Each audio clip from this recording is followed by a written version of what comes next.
पावन अपने हाथ उठे। कृष्णाय वासुदेवाय हरिये परमात्मने न क्लेश नाशाय गोविंदाय नमो नमः। गोविंदाय नमो। वसुदेव सुतम देवम कंसानूरमर्दनम देवकी परमानंदम कृष्ण वंदे जगत गुरु कृष्ण वंदे श्री कृष्णा शरणं मम। श्री कृष्णा शरणं मम। श्री कृष्णा शरणं।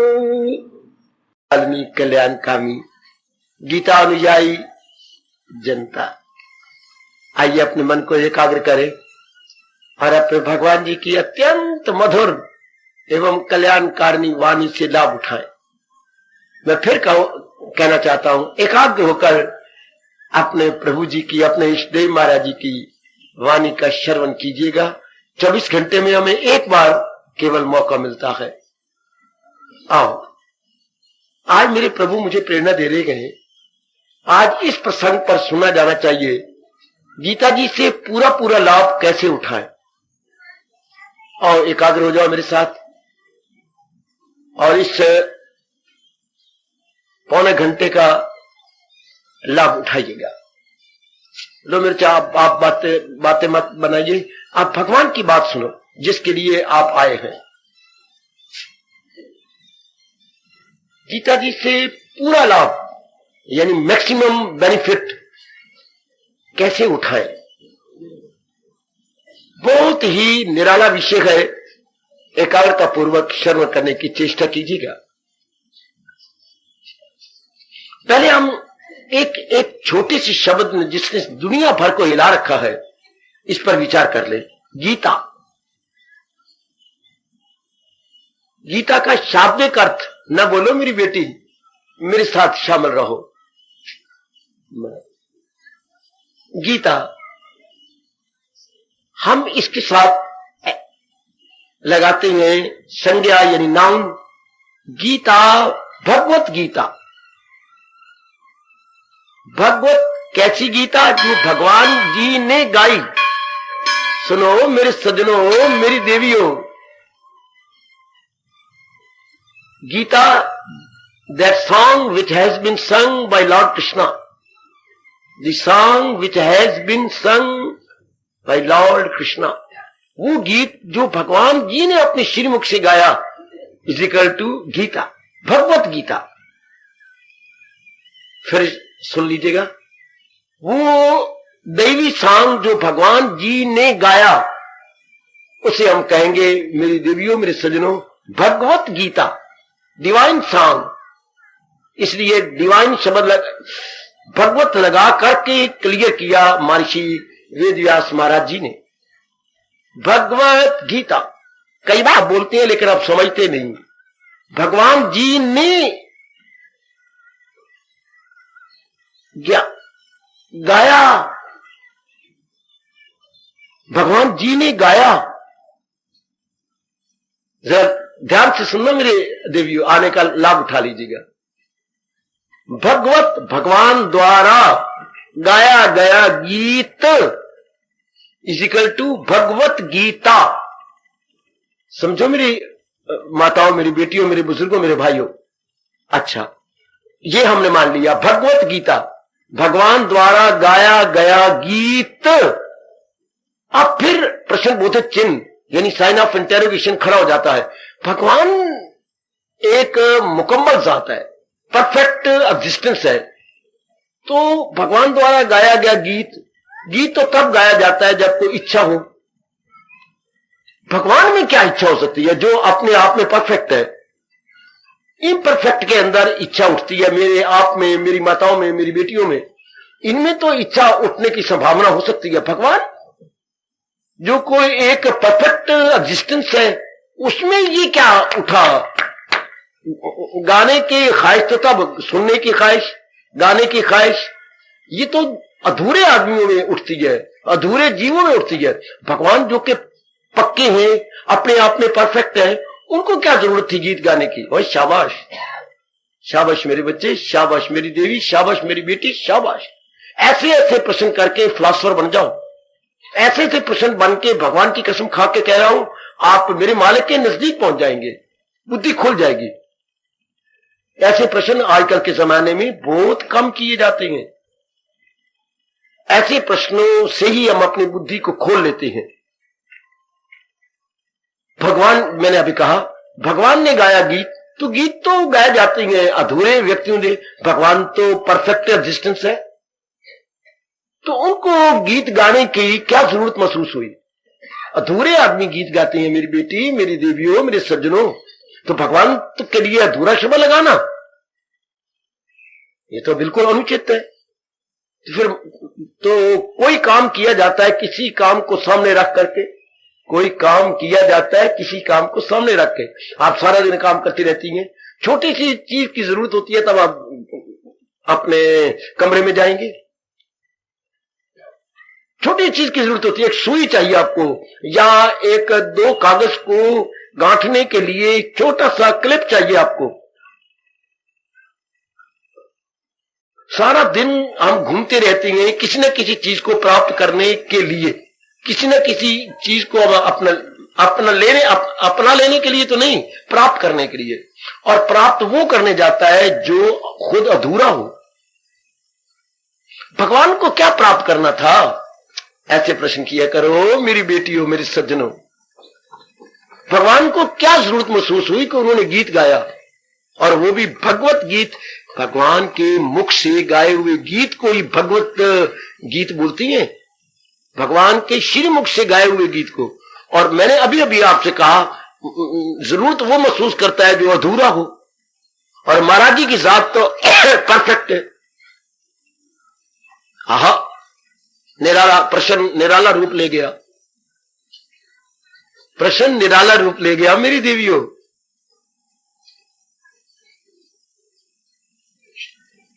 नहीं, हम इसे सुलझाएंगे, इस प्रश्न को सुलझा लेंगे। अब प्रश्न उठता है, भगवान जी ने इतने परफेक्शन है महाराज जी, तो उन्होंने फिर गीत क्यों गाया? शाबाश, उन्होंने जो गीत गाया उसको भगवत गीता कहा गया। पर उन्होंने अभी अभी हमने सोचा कि भगवान ने गीत क्यों गाया, जबकि उनके अंदर कोई कामना नहीं, वासना नहीं, लेना नहीं, देना नहीं, राग नहीं, द्वेष नहीं, और किसी ने उनको कहा भी नहीं था, और बिना उद्देश्य के कोई काम होता भी नहीं। कोई ना कोई टारगेट सामने रख करके कुछ काम किया जाता है। तो हमारे इष्टदेव महाराज जी ने जो गाया तो वो तो कोई ना कोई कामना जरूर होगी। और कामना, मैंने कहा अभी, मैंने अपने मुख को खराब किया ये कहकर कि कामना तो अधूरे आदमी में उठती है, अपने भगवान में क्यों उठेगी कामना? वो तो अपने आप में मुकम्मल, अपने आप में परफेक्ट है। तो फिर भगवान ने गाया क्यों? है शाबाश, आओ मैं आपको छाती से लगा लूं। इस प्रश्न ने कईयों की बिगड़ी बना ली। ओ मेरी बेटियों, कईयों की बिगड़ी बन गई। दुनिया में गीता को 4 चांद लग गए इसी प्रश्न से। भगवान ने भगवत गीता, भगवान द्वारा गाया गया गीत पर किमर्थम, क्यों गाया गया गीत? जबकि वो अपने आप में संपूर्ण सत्ता है, संपूर्ण सत्ता। मैं बड़ा मजबूर हूं ऐसे ऐसे शब्दों को निकालने के लिए, इसके बिना समझाया नहीं जा सकता।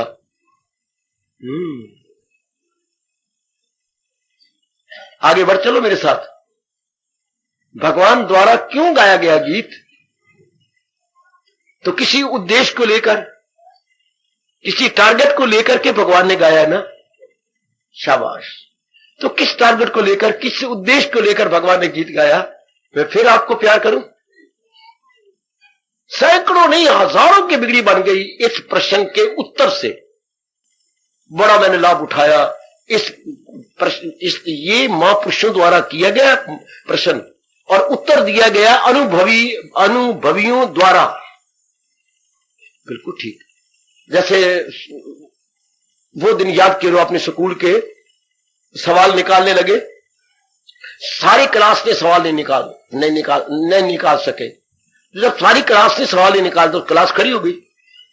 तो मास्टर जी ने पूछा क्या क्या कारण, क्यों खड़े हो गए तुम? तो सबने हाथ जोड़े और कहा मास्टर जी एक सवाल इतना मुश्किल कि हमें समझ ही नहीं आती, हम किसी को नहीं समझ आई, इसलिए हमारे पर कृपा करो, हमें सवाल अपने तख्त बोर्ड पर समझा दीजिए। जरूर, कौन सा सवाल है ये जी? छठा सवाल नहीं आता, बाकी हमने 5 निकाल लिए, तो फिर ब्लैक बोर्ड पर निकालेंगे। जैसे स्टूडेंट बड़े खुश होते हैं, हाँ मास्टर जी आप समझ आ गई। हम लोग जमा में नफी कर रहे थे और नफा में जमी कर रहे, उल्टा कर रहे थे। सवाल जवाब आता कैसे? हमने वहां जमा करना था, हमने तो मल्टीप्लाई कर दिया। मैंने एक दृष्टांत दिया। अब ये देखिए भगवान ने क्यों गीत गाया, जिसको हम बोलते हैं भगवत गीता। भगवान द्वारा जो गाया गया गीत उसको हम बोलेंगे भगवत प्रेम से, बड़े प्रेम से। भगवान द्वारा गाया गया गीत को हम क्या बोलेंगे? जरा बड़े आपने नाश्ता नहीं किया होगा, लेकिन जरा प्रेम से बोलिए, भगवान द्वारा गाए गए गीत को हम क्या बोलेंगे? भगवान द्वारा गाए गए गीत को हम क्या बोलेंगे? भगवत गीता। अब प्रश्न को हम आगे बढ़ाएं और समझने की कोशिश करें। भगवान द्वारा गाए गए गीत को तो भगवत गीता बोलेंगे, पर भगवान द्वारा क्यों गाया गया गीत? और देवियों, ओ माताओं, ओ बेटियों, ओ बुजुर्गों, ओ मेरे भाइयों, भगवान ने हमारे कल्याण के लिए ये गीत गाया, जिससे दुनिया भर में शताब्दियों से भगवत गीता के नाम से पुकार कर जीव अपने बुद्धि को, अपने मन को, अपने तन को सफल करते हैं। भगवान ने क्यों गीत ये गाया जिसे हम भगवत गीता कहते हैं, और इतना पॉपुलर हो चुका है सारे संसार में। इतनी शताब्दियों से ये गीत चलता आ रहा है और ये एवर फ्रेश, एवर ग्रीन है। ये कभी बासी नहीं हुआ, ना होगा, ना हुआ है, ना होगा। इतना अच्छा गीत भगवान जी गा गए कि जीवों के लबों लबों पर आ गया भगवत गीता, भगवत गीता, भगवत गीता, भगवत गीता, भगवत गीता। क्यों गाया गया? बिठा लो अपने मन में, अपना आना सफल करो मेरे बच्चों।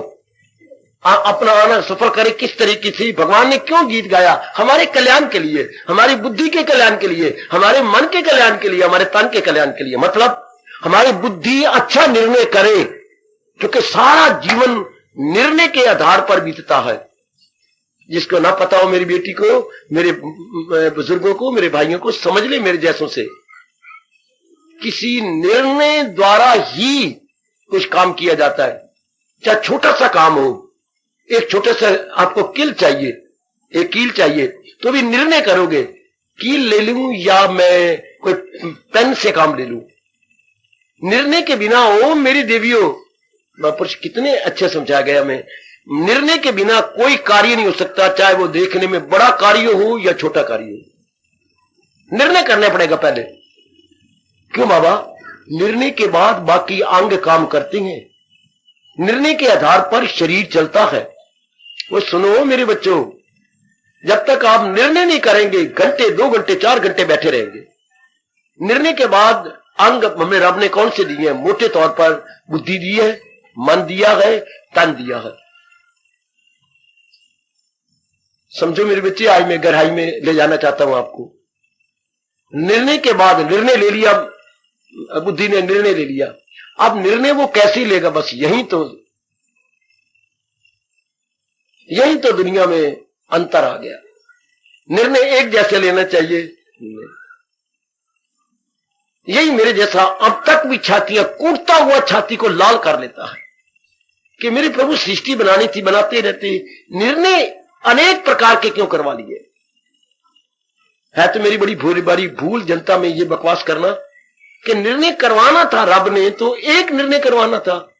ये नाना प्रकार के निर्णय हो गए। बाबा तुम अपने मुख से कह रहे हो, तो पर निर्णय नाना प्रकार के क्यों हुए? ये गुणों के कारण से। सतोगुण। अब आगे क्या बोलूं? इन्होंने खप मचा डाली। इन्होंने संसार को, मेरे दाता मुझे क्षमा करना, संसार में नरक नहीं महान नरक फैला दिया। इन्हीं तीनों गुणों ने इसलिए सृष्टि को क्या बोला जाता है? त्रिगुणात्मक सृष्टि। त्रिगुणात्मक सृष्टि, 3 गुणों से मिली हुई सृष्टि। इसी से आपको अपने घर के अंदर भी आपकी पत्नी और आप एक नहीं हो सकते, एक जैसे नहीं हो सकते। आपके पतिदेव आपके अनुकूल बिल्कुल नहीं हो सकते। आप चाहें कि मेरे अनुकूल हो जाए, नहीं। संसार में ऐसे बहुत थोड़े दृष्टांत हैं जो पति पत्नी एक दूसरे के अनुकूल हो गए हो। ये निर्णयों ने खप मचा रखी है। मेरे महाराज जी ने ऐसे निर्णय क्यों, ऐसे गुण क्यों बनाए? मेरे पास कोई जवाब नहीं। मैं हाथ जोड़ के क्षमा मांगता हूं। चाहे मैं धार्मिक क्षेत्र का रिसर्च करने वाला हूं, खोजी हूं, कोई जवाब नहीं। किसी महापुरुष ने इसका जवाब दिया ही नहीं। ये कह दिया त्रिगुणात्मक सृष्टि, 3 गुणों से बनी हुई सृष्टि। 3 गुणों से बनी हुई सृष्टि से मतलब क्या हो गया? नाना प्रकार के प्राणी पदार्थ जो आपको नजर आएंगे वो 3 गुणों से बने हुए नजर आएंगे। किसी में सतोगुण ज्यादा होगा, किसी में रजोगुण ज्यादा होगा, किसी में तमोगुण ज्यादा होगा। उन्हीं गुणों के कारण से किसी में सतोगुण ज्यादा तो हमारी तरह भगवान के प्यारे बन जाएंगे। सुनिए मेरे सज्जनों, ओ मेरी अच्छी देवियों, किसी में रजोगुण ज्यादा होगा वो संसार का प्यारा बन जाएगा। किसी में तमोगुण ज्यादा होगा, हां, तो वो क्या शब्द लगाओ, हराम का प्यारा हो जाएगा। उसमें काम, क्रोध, मोह, लोभ, अहंकार, निंदा, ये जितनी भी नकारात्मक या नेगेटिव क्वालिटीज हैं ये उसमें आ जाएंगी, दिन बदन आती चली जाएगी। इसलिए इंसानों में 3 प्रकार के इंसान नजर आते हैं। जिनमें सतोगुण प्रधान होगा वो ध्रुव और प्रहलाद की तरह हो जाएंगे, वो बहुत अच्छे। जिनमें रजोगुण प्रधान होगा, हाँ, वो एक दृष्टांत, एक नाम लीजिए जो अपने भारत में फैला हुआ, वो क्या बन जाएगा? जिनमें रजोगुण प्रधान होगा वो क्या बन जाएंगे?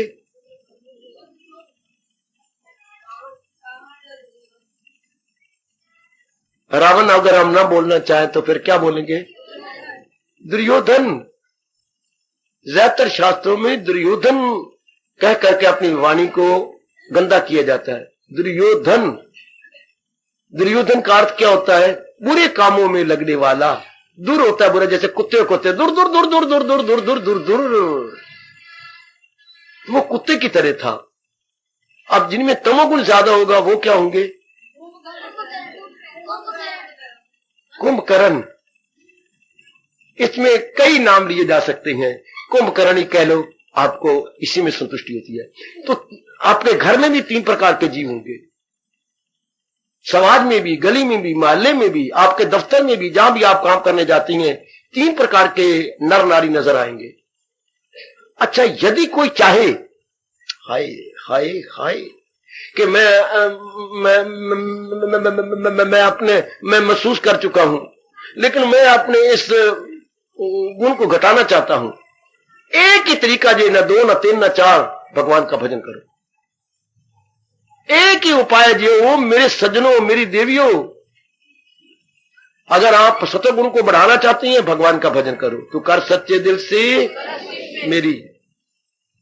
अगर रजोगुण को घटाना चाहते हैं, भगवान ने इससे ऐसा भाव दे दिया और छाती गर्म होने लग गई है कि नहीं, मुझे रजोगुण में नहीं रहना, ये काली वृत्तियां मुझे तबाह कर रही हैं। आहा, अगर ये फीलिंग, अगर ये रियलाइजेशन पैदा हो चुकी है, एक ही तरीका है भगवान का भजन करना, तो रजोगुण घटता जाएगा।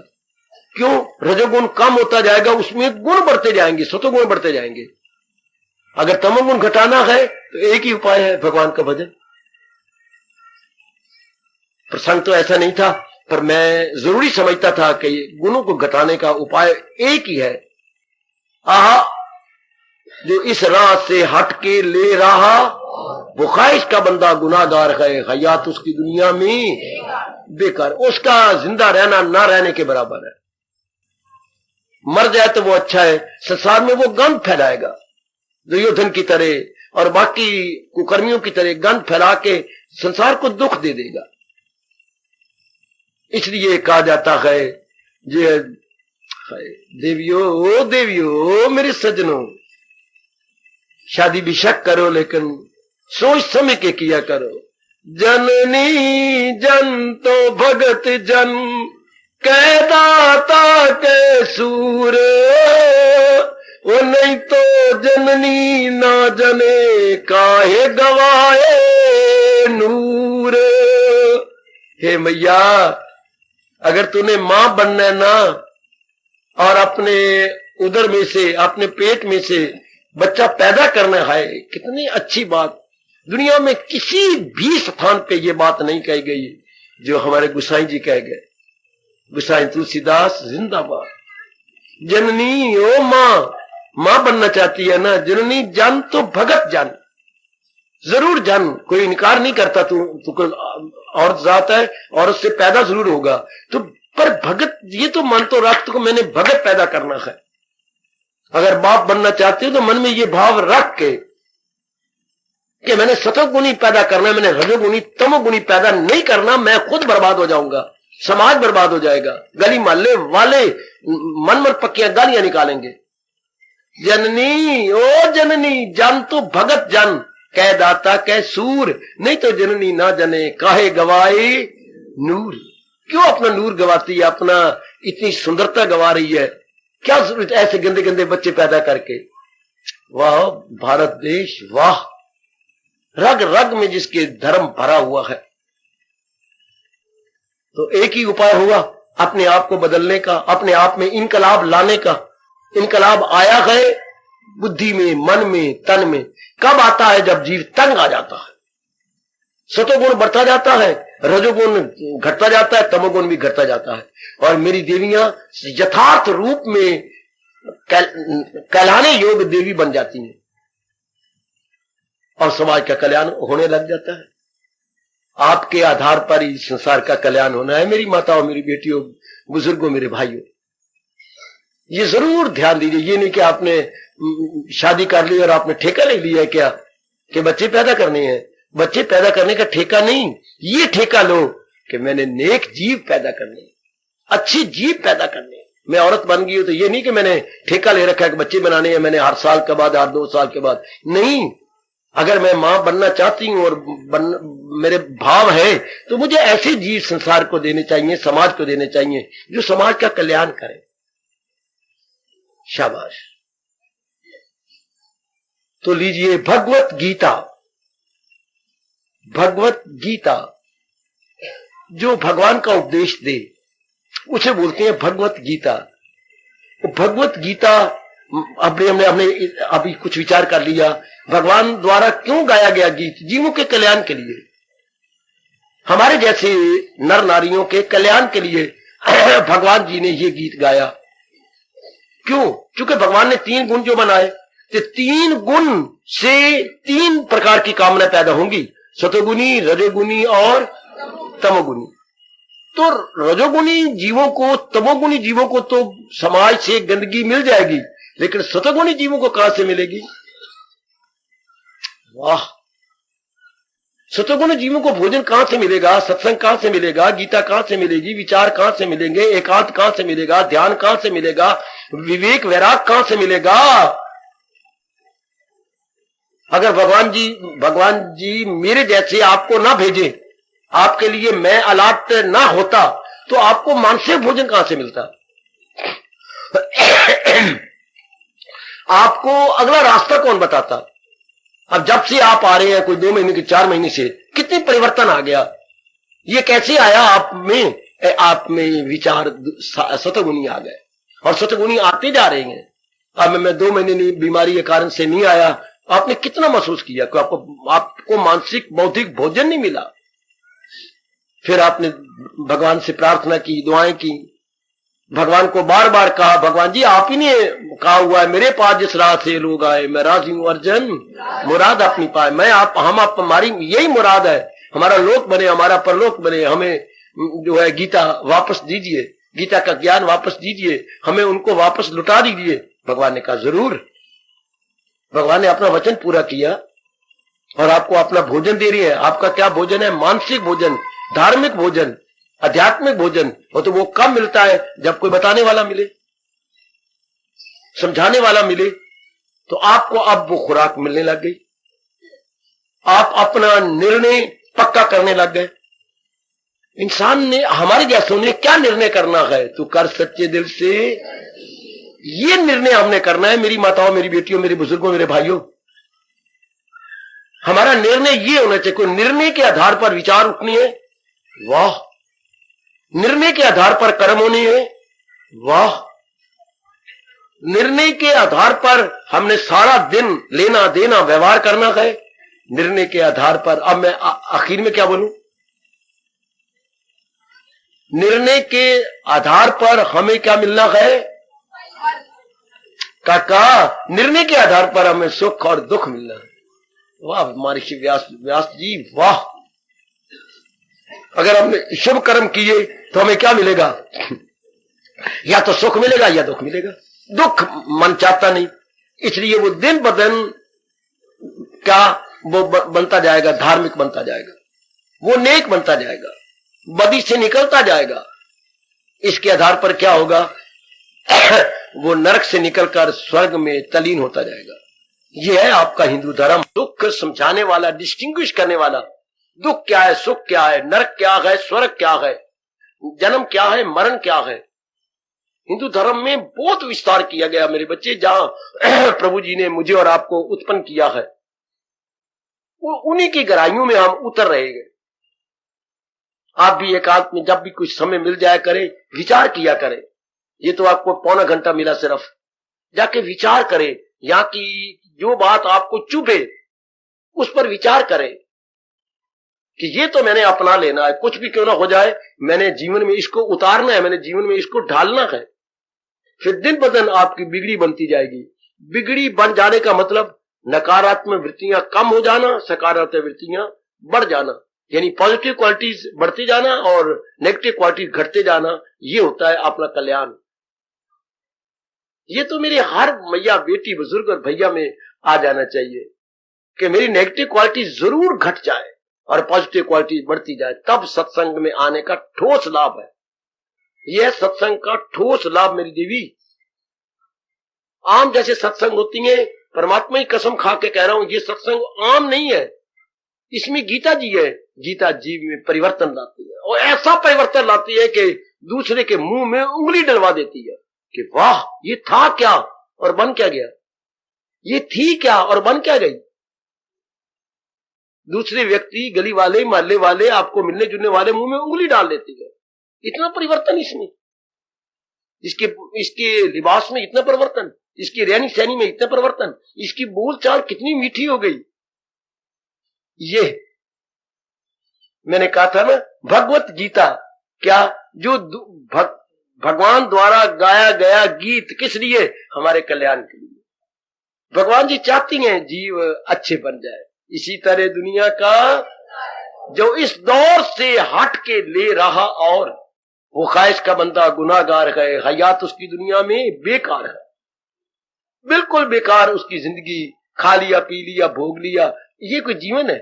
ये तो सारे पशु भी कर रहे हैं, डंगर भी कर रहे हैं, दरिंदे, परिंदे, चिंदे यही तो कर रहे हैं, दिन रात यही तो कर रहे हैं, और इंसान भी उसी में शामिल हो गया, तो इससे मतलब ही कुछ ना हुआ, जिंदगी तबाह हो गई। इसलिए महाराज जी ने हमारे पर बड़ा उपकार किया, गीता का ज्ञान देकर बड़ा भारी उपकार किया। मेरा वश चले तो मैं तो जीवों को समझा जाऊं, बार बार समझा जाऊं, गीता के अनुसार जीवन बनाओ।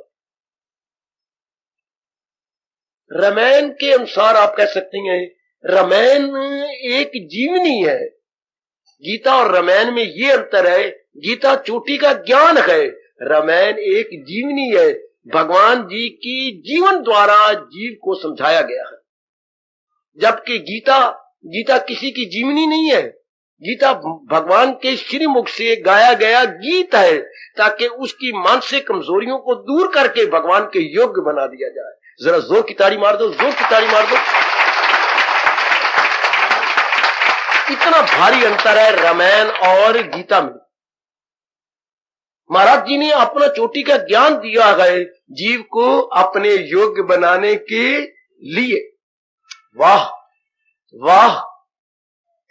जैसे कि स्टूडेंट कहे कि क्या, देख मैं तुझे एक बात बताऊं, अपने सहपाठी से, क्लास फेलो से कह रहा है, क्या हेडमास्टर मैंने बनना है, तू हेडमास्टर बनेगा, आए मुंह ते मसला की दाल, तू हेडमास्टर बनेगा? नहीं, मैं जरूर हेडमास्टर बनूंगा, मैं इतनी क्लास से कर लूंगा कि मैं हेडमास्टर बन जाऊंगा। तो उसके लिए क्या क्या नहीं कर लेता वो, उसके लिए इस तरह भगवान जी चाहते थे। मैं आपको सच्ची बात आपके सीने जिगर में मन में रख रहा हूं, भगवान जी चाहती हैं कि जीव मेरे योग्य हो जाए। अगर ना चाहते तो इतना एकांत, इतना स्थान, इतना अपनी गीता, और फिर हर रोज गीता, और फिर आपने इतनी प्रार्थना की, अखंड पाठ किया गीता जी का, यही तो प्रकट हो रहा है कि भगवान जी चाहते हैं। मैं कोई 1.25 महीने के बाद दिन ब दिन ठीक होने लग गया था। पहले दशा कुछ और शरीर की, फिर दशा और होने लग गई। ये आपकी दुआओं ने ही तो रंग लाया। बड़ा जी चाहती हैं जीव का कल्याण हो जाए, जीव मेरे योग्य हो जाए। और जीव कैसे योग्य हो? भगवत गीता के द्वारा। हमने ये प्रसंग ले रखा है, गीता से लाभ क्या है, या गीता का अधिकतम लाभ कैसे उठाना चाहिए, मैक्सिमम बेनिफिट कैसे उठाएं, ये आपको पता होना चाहिए। आप मेरे बुजुर्ग, मेरे भाई, मेरी माताएं, मेरी ये नेक बेटियां, क्या है, आप इच्छुक है, डिजर्व करती हैं क्या भगवान के योग्य बन जाने के लिए, और डिजर्व होती चली जा रही है। इसलिए ऐसे प्रसंग पर विचार घर में भी कर लेना कि गीता से हमें ठोस लाभ क्या है, भगवान के योग्य बन जाना। समझ लो मेरी माताओं, मेरी बेटियों, मेरे बुजुर्गों, मेरे भाइयों, हम यहां आकर के ये दिमाग में रख, बुद्धि में रख लें, भगवान के योग्य बनते जा रहे हैं। जैसे स्कूल में जाके बच्चा हेडमास्टर बनने के योग्य बनता जा रहा है, क्योंकि जो क्वालिफिकेशंस उसको चाहिए वो स्कूल वाले उसको दे रहे हैं। कभी वो 8वीं में था, फिर 9वीं में हो गया, फिर 10वीं में हो गया, फिर 11वीं में हो गया, फिर 12वीं में हो गया, वो उसके योग्य, वो क्वालिफाइड होता जा रहा है। यहां आकर के ओ देवियों, जैसे एक स्टूडेंट हेडमास्टर बनने के योग्य होता जा रहा है, हम यहां आकर के, हाय मेरा मन कितना खुश हो रहा है, हम भगवान के योग्य बनते जा रहे हैं, हम अपने प्रभु के योग्य बनते जा रहे हैं। मैं जरा भी बढ़ के बात बनाऊं तो मुझे महापाप लगे, ये मैं जानता हूं। बच्चे या कुछ एक व्यक्ति ऐसे चमक उठेंगे, वो भी जान रहे हैं। हम अपने मालिक के, अपने प्रभु के, अपने इष्ट देव के योग्य बनते जा। मैं नहीं कहूंगा हम स्वर्ग नरक के योग्य बनते जा रहे, बिल्कुल नहीं। हम अपने इष्ट देव के योग्य बनते, अपने मन को भी समझा लीजिएगा, हम अपने भगवान के योग्य बनते जा रहे हैं।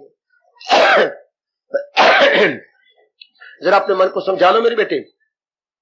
हम यहां आकर के ये प्रसंग चला है आज, क्या गीता से ठोस लाभ क्या है, हम भगवान के योग्य बनते जा रहे हैं। कोई ये प्रश्न मूर्खता से करना चाहे, भगवान के योग्य बनने में क्या होता है? जो मन चाहता है उसको वो मिल जाता है। मन क्या चाहता है? स्थायी शांति, स्थायी शांति यानी permanent bliss, permanent happiness, eternal happiness. एक ही मन की कामना है, इसी के लिए वो जन्म लेता है, इसी के लिए शादी करता है, इसी के लिए इतनी पढ़ाई करता है, इसीलिए इतना क्वालिफाइड हो जाता है, सिर्फ परमानेंट हैप्पीनेस। और जीव को ये समझ नहीं आ रही कि परमानेंट हैप्पीनेस केवल भगवान से मिलनी है। जो खुद परमानेंट होगा वही हमें परमानेंट चीज दे सकता है। और सुन लो मेरे भाइयों, कई जन्म गुजर जाती हैं एक छोटी सी बात को समझने के लिए। अब तो समझ लो, इस रब के प्यारे और गीता के अनुयायी से ये तो समझ लो कि मेरे मनवा परमानेंट हैप्पीनेस वही दे सकता है जो खुद परमानेंट हो, खुद स्थायी हो। स्थायी केवल भगवान, इस सारी सृष्टि में, त्रिलोकी में स्थायी केवल भगवान है। ये तो मन में बिठा लो, स्थायी केवल केवल केवल भगवान जी है। फिर मन और वासनाएं, कामनाएं जो बेवकूफी से रखे हुए हैं बंद कर देंगे। और पूर्ण रूपेण, मैं जब पूर्ण रूपेण बोलता हूं तो आप क्या समझते हैं? मनसा वाचा कर्मणा, ये परमानेंट करते होता भाई, मन से, बुद्धि से, मन से और तन से। जो महाराज जी के लिए जुट गया है, हाँ, वो परमानेंट हैप्पीनेस लेके रहेगा। अपने मन को भी आप समझा लीजिएगा। जैसे महापुरुषों ने हमारे पर कृपा करके जिस बात को बिठा दिया, आप भी अपने पर कृपा करके, अपने पर कृपा कैसे की जाती है? हाँ, बुद्धि में वही निर्णय हो जो हम चाहते हैं, मन में वही विचार हो जो हम चाहते हैं, कर्म शरीर द्वारा वही कर्म हो जो हम चाहते हैं। बस फिर बड़ी जल्दी कल्याण हुआ। जो मन वचन कर्म से अपने भगवान का प्यारा बनता जा रहा है या महाराज जी के नजदीक पहुंचती जा रही है, वो समझ ले कि अब मैं बड़ी जल्दी पहुंच जाऊंगा। लोगों को पता ही कोई नहीं, मंदिर गया, मत्था टेका, बस थोड़ा सा आटा डाल दिया, इसमें टाइम लग जाएगा, बड़ा टाइम लग जाएगा। जिस तरह ये जनता करती जा रही है, आटा डाल आया, मत्था टेक आया, कुछ रुपया रख आया। भगवान जी स्पष्ट कह रही हैं, जो इस राह से हट के राह वही जे, वो नेक जीवो, वो नेक बेटियों, राह वही जो भगवान जी गीता जी द्वारा समझा गए, बता गए। ना भूल भुलैयों में रहो, कई जन्म फिर लग जाएंगे। महाराज जी इसीलिए तो मेरा अभी भी कहा था, भगवत गीता भगवान द्वारा गाया गया गीत किस लिए? जीवों की स्थायी शांति के लिए। हम जो भगवत गीता सुनती हैं अपनी स्थायी शांति के लिए, स्थायी शांति में ही हमारा कल्याण है, उसी में ही हमारा जो है जुट जाना, लग जाने में हमारा कल्याण है। और फिर देखो मेहरबानी अपने इष्ट देव की, जो उन्होंने स्पष्ट कह दिया, भजस्व माम, मेरा भजन कर। अपने मन को समझा लो, हमने भगवान का भजन करना है। भगवान का भजन कल हमने लिया था, कैसे किया जाए, कैसे अनित्य मासुकम, संसार को जिस रूप में रब ने बनाया है उसी रूप में देखा जाए। जिस रूप में परमात्मा ने बनाया है मेरे नेक जीवों, उसी रूप में ने ये संसार कैसे 5 तत्वों से बना है, और स्थायी नहीं अस्थायी है। ये मूर्ख नलायक मन इसे स्थायी समझ लेता है, जबकि हम देखते हैं हमारे दोस्त गए, चाचा जी गए, ताया जी गए, मामा जी गए, हमारे पिताजी गए, माता जी गए, ये सारे जीव जा रहे हैं, तो क्या मैं रह जाऊंगा? मैं भी तो उसी लंबी लाइन में खड़ा हूं। जैसे कहीं आप चीनी लेने जाएं तो लाइन लग जाती है, तो हम भी तो उसी लाइन में खड़े हैं। नंबर आज भी आया तो कल भी आया। ऐसे जीव जो मान जाती हैं वो भगवान के भजन में लग जाती हैं, काफी समय भगवान के भजन में लगा देंगे, बाकी जो जरूरी कामनाएं हैं उसमें लगा देंगे। ऐसे जीव लोग को लोग बना के चले जाते हैं। तो गीता से ठोस लाभ क्या है? जो हमें भगवान की ओर लगा लेती है। वो सुनो नेक जीवो, फिर न कहना कि किसी रब के प्यारे ने हमें समझाया नहीं था। आप फिर भगवान के सामने शिकवा नहीं कर सकते। भगवान ने आप जीवों के कल्याण के लिए मुझे भेजा है, जिसमें मेरा भी कल्याण होता जा रहा है।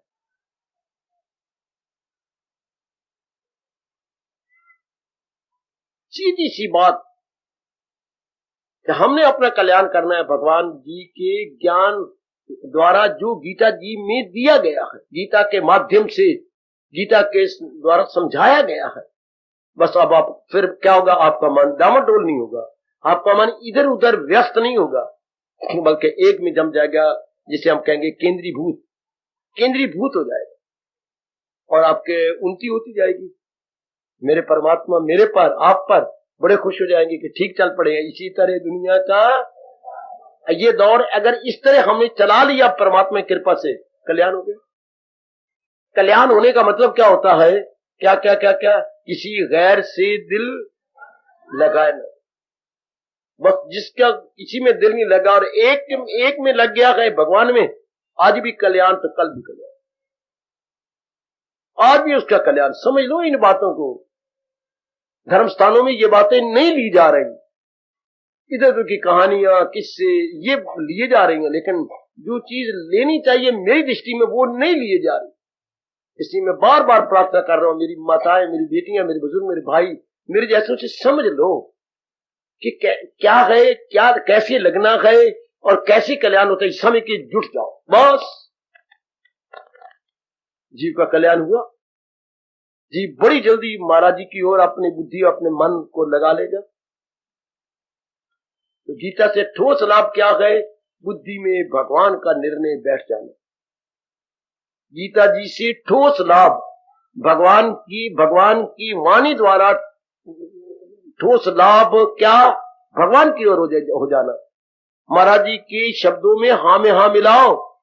तू कर सच्चे दिल से परस्तिश मेरी, वो तू कर सच्चे दिल से परस्तिश मेरी, अगर तू अपना कल्याण चाहता है ना जी मेरे मालिक, मेरे प्रभु, तो सच्चे दिल से मन वचन कर्म से मेरी भक्ति में लगा रहो। इसको साबित कर दिखाओ, आपको मेरे प्रभु की कसम इस जन्म में साबित कर दिखाओ तो कर सच्चे दिल से।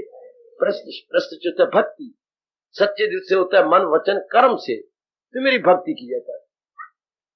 बुद्धि में निर्णय हो तो भगवान के भक्ति का, मन में विचार हो तो भगवान के, और तन द्वारा कर्म हो तो भगवान के प्यार में कर्म हो रहे हो, मालिक के प्यार में हो, नेक जीवो भगवान के प्यार में कर्म हो रहे हो।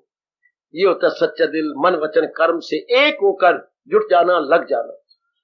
यही प्रभु जी मेरे से आपसे यही इच्छा रखते हैं कि ये सच्चे दिल से मेरी भक्ति द्वारा मेरी पूजा कर जाएंगे, मेरे भक्ति कमा जाएंगे।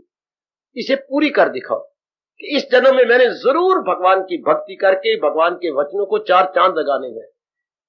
भजस्व माम, मेरा भजन कर, ऐसा ही होगा प्राणनाथ इष्ट देव, ऐसा हो रहा है, ऐसा ही होगा। ये कर दिखाओ कि मैं सच्चे दिल से मन वचन कर्म से एक होकर भगवान की भक्ति कमाऊंगा, लोक भी बनाऊंगा, परलोक भी बनाऊंगा। ये है ऐसे स्थानों पे आने का ठोस लाभ। ये प्रभात समय जो मेरे मालिक ने आपके लिए सारे प्रबंध कर रखे हैं, ठोस लाभ कर दिखाओ अपनी भगवान जी की भक्ति कि मैंने ठोस लाभ इस तरह महाराज जी की भक्ति का, महाराज जी के ज्ञान का, महाराज जी की गीता जी का उठा लेगा। परमात्मा करे आज जो कुछ मैंने कहा उसका प्रभाव आप पर ठोस यानी स्थायी पड़े और आप भगवान के योग्य हो जाए। भगवान के योग्य जीव कब होता है, न हो उसको ख्याले दुई से कोई, ख्याले दुई अर्थात संसार की संसारिकता, संसार के संकल्प विकल्प जिसके बंद हो जाते हैं। आहा, सुनो मेरी बेटियों, संसार के संकल्प विकल्प, ये भी कोई जिंदगी है। कभी पिताजी का ख्याल है, कभी माँ का ख्याल है, कभी बहन का ख्याल आ रहा है, ये कभी पति का ख्याल है। तो बाबा इसका संकल्प विकल्प नहीं करने चाहिए, नहीं, इनके कर्तव्य करने चाहिए। कोई माँ किसी चीज की जरूरत है तो हम कर दिखाएं, पिताजी किसी चीज की जरूरत है हम कर दिखाएं, ना कि उनके संकल्प विकल्प किया करें। वो समझो नेक जीवो, मेरी नेक बेटी हो, उनको कोई चीज चाहिए हम कर दिखाएं, वो बीमार है हम उनकी सेवा कर दिखाएं। ये होता है, हम संकल्प विकल्प में लग जाते हैं। वो संकल्प विकल्प इस आधार पे किए जाए तो वो मोह कहलाता है। मोह से वासनाएं, कामनाएं, शरीर प्यार पैदा हो जाता है, तो जी भगवान के योग्य बिल्कुल नहीं रहे। आपकी मर्जी, मेरे मालिक मुझे जैसे प्रेरणा दे रही है आपको समझा रहा हूं, बता रहा हूं। आप भी अपनी ओर से कोशिश करें कि मैं भले ही शादी कर चुका हूं लेकिन मैं उलझा हुआ नहीं हूं, मैं उलझा हुआ नहीं रहना चाहता, सुलझा हुआ रहना चाहता हूं। आखिर में कह रहा हूं मेरी देवियों, हम उलझे हुए नहीं रहेंगे, सुलझे हुए रहेंगे। इससे बन जाता है लोक भी परलोक भी। परमात्मा बड़े खुश होते हैं, बड़े प्रसन्न होते हैं ऐसे नेक जीवों पर जो लोक परलोक दोनों बनाई जा रहे हैं। और परमात्मा ने हमें सुअवसर एवं स्वर्ण अवसर दिया है अपना लोक परलोक बनाने का। जो कुछ आपको समझ में आया है जरूर विचार कीजिएगा, जरूर मेरे बुजुर्ग, मेरे भाई आज के भाषण पर विचार करें। जो बातें ज्यादा चुभी हूं उस पर ज्यादा सोच लेना। मेरी माताएं, मेरी नेक बेटियां भी ज्यादा सोच लें। आज हमें क्या बताया गया, भगवत गीता से ठोस लाभ क्या है। किसी को सारी बातें नहीं समझ आ सकती, पर जितनी समझ आई उतना तो लाभ उठा लो। भगवान आपको शक्ति दें, आप विचार करें और अपनी बीड़ी बना लें।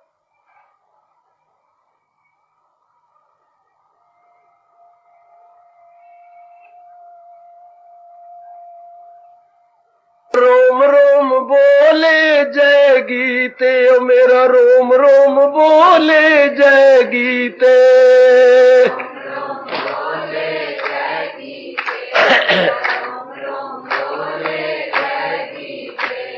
जय गीते भाई जय गीते, बड़े प्रेम से मेरा रोम रोम बोले जय गीते, ओ मेरा रोम रोम बोले जय गीते।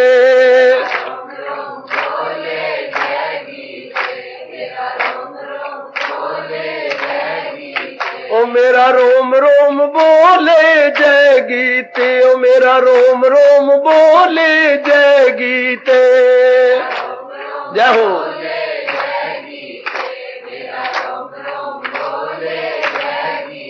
ओ मेरा रोम रोम बोले जय गीते, ओ मेरा रोम रोम बोले जय गीते।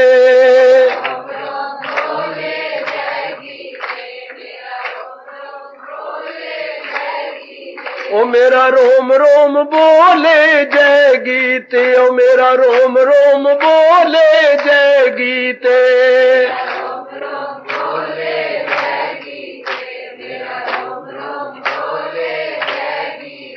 जय गीते भाई जय गीते, जय गीते भाई जय गीते।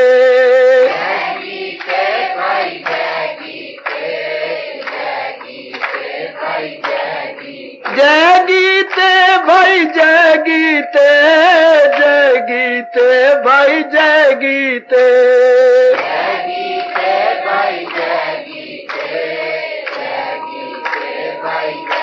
आहा क्या कहने।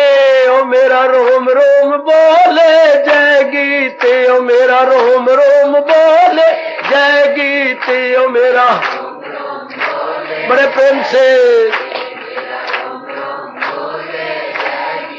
ओ मेरा रोम रोम बोले जय गीते, ओ मेरा रोम रोम बोले जय गीते।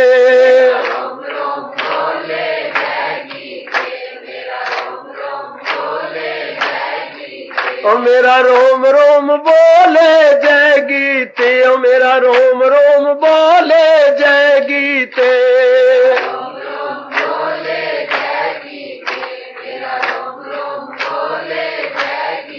ओ मेरा रोम रोम आह मेरा रोम रोम बाबा मेरा रोम रोम बोले जय गीते, ओ मेरा रोम रोम बोले जय गीते। ओ मेरा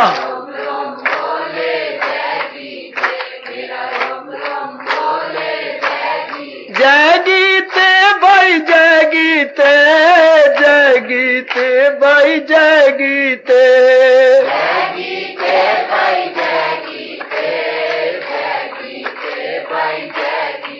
ओ मेरा रोम रोम आह मेरा रोम रोम जय हो मेरा रोम रोम बोले जय गीते।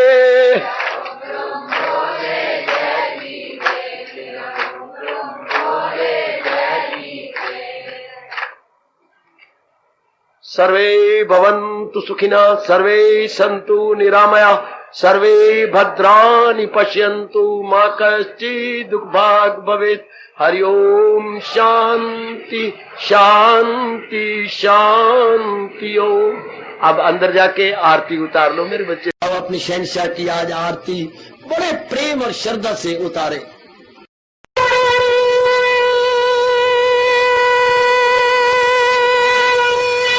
ओम जय जगदीश जय हरे स्वामी जय दीना लात हरे भगत दास जनों के अवगुण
भले भवन्तु सुखिनः सर्वे सन्तु निरामयाः सर्वे भद्राणि पश्यन्तु मा कश्चित् दुर्भाग् भवेत्। हरि ओम शांति शांति शांति। ओम प्रभु इसलिए भगवान कृष्ण की जगत गुरु भगवान कृष्ण महाराज की सप्ताह में सफल करना इसलिए हार्दिक धन्यवाद।